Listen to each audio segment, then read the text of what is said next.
So I am going to close out our budget for this week. And again, I'm using Everydollar. I had a few folks ask like, hey, what electronic app do you use for budgeting, outside of the calendar and, just the old school piece of paper.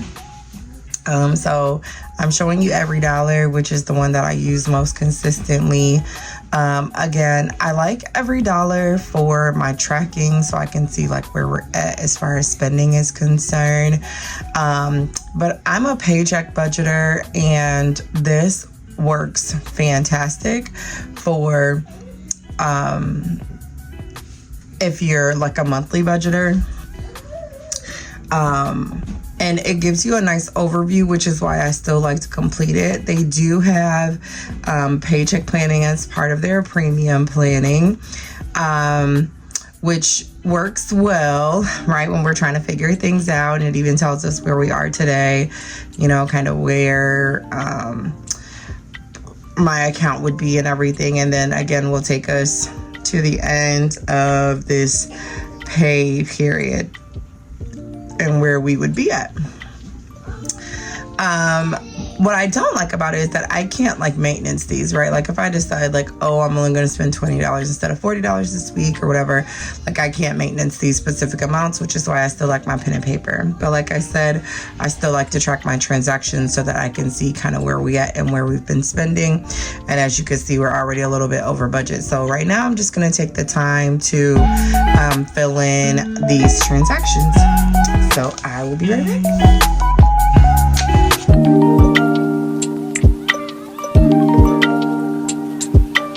And I'm just gonna stop and talk about this one real quick. So, a lot of you know that, when I started like February's budget, I was worked up because I'm like, oh my God, I don't know what we're gonna do. I don't know how this is gonna work. Like, listen, where's this money coming from? I just wanna shout out how good God is, right? I got an extra shift at work. Like they called me and asked me to come in, and it's a part-time job, so I'm only allowed to work a certain number of hours. And they called me, they were like, we really need somebody. And I was like, hey, what about my certain number of hours? And just like, I'll approve it. I'll approve it if you could just come in. So I'm like, bet, I'll be there. And then same thing, my husband, he got a call from another pastor to do a service. And I got a couple bills in the mail that were like, hey, this isn't due until March. And basically I paused any non-credit impacting debt payments this month, again, just to try to get ahead of some things. So God has just been good. That's all I had to say there, but I'll go back.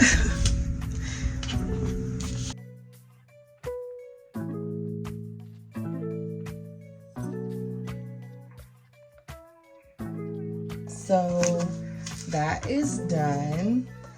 I've got, again, all the transactions tracked in my expense tracker. And this is overall spending. You can see that we're already over budget in a couple categories, right? Like I didn't plan for fast food, but both me and my husband were sick at the same time, so I was not cooking. And the grocery budget, listen, I'm trying, y'all. You see, we are pacing a little above where I wanted to be. Coffee too, y'all. Listen, I'm working on it.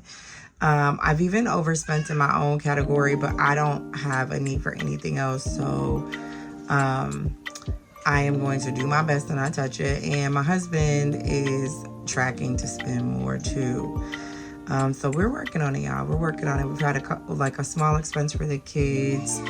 And I got a fee. I don't even know I do know how. My husband used the wrong card to get gas, but it's okay. You know, we're here. Paid a couple bill items, which are all pacing to be correct. And,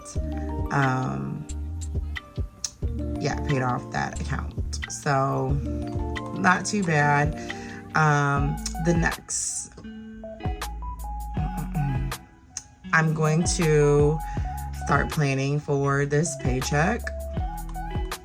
Again, we're at the 8th, so I've got this paycheck and then this last little money from my part-time job that I do. These are, you know, some of the expenses, and according to the paycheck planner, I'm expected to go a little over. I will tell you, when I'm doing my paper budget, I don't include my kids' child support. But let's go ahead and get started.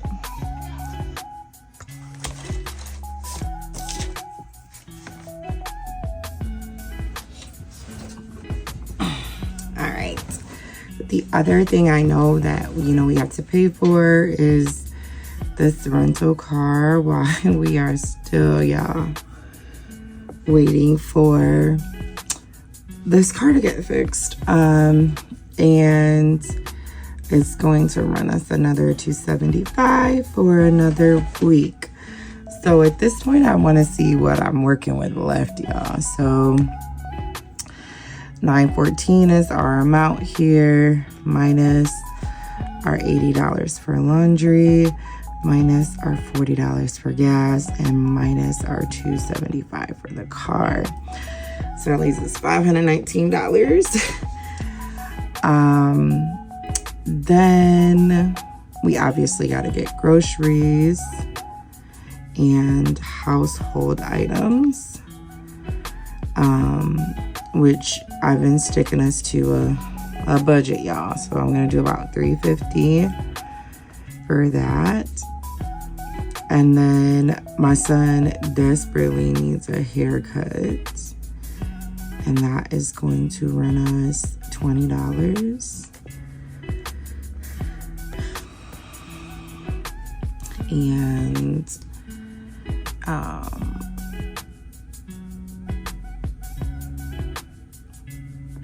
that's really it. Like, we decided with everything we got going on that we're not going to exchange any gifts for Valentine's Day, which it'd be like that, y'all. It'd be like that. And we will do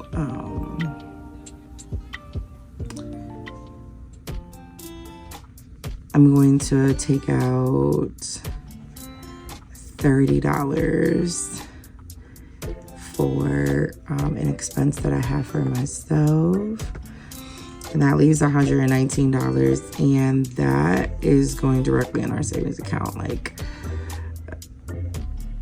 it's going in our savings account.